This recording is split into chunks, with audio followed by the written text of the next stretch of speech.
nyo guys, dito yung pinakamagandang coffee shop na nakita ko sa place ng Shin Imamiya. Tignan nyo naman ang place. It's all unique. At ang ganda ng kanilang mga table, yung coffee shop. Ayan, mga rest area. Ang ganda-ganda, di ba? Ayan.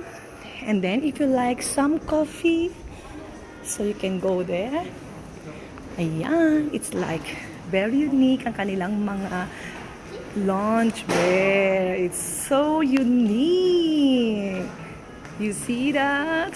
So you can choose whatever you want. What loungewear do you want? So just pick for you. So it's really nice. That's what I like here.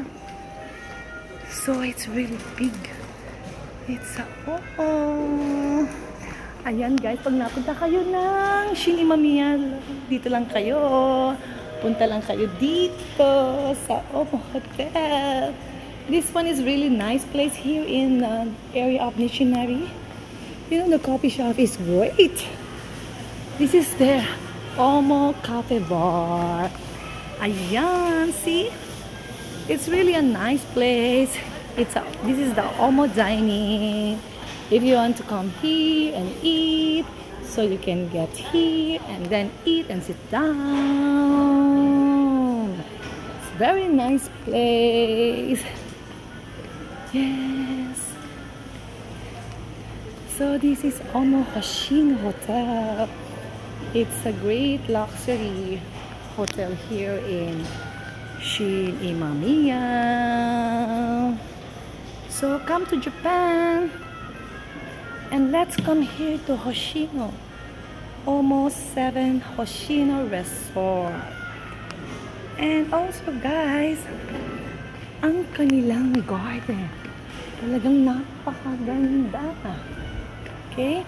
If you go to outside, so you will see the garden. The garden here. It's like, and this is the garden. See, it's super nice. And you can come here, just, relax and have some coffee, So this place is very nice.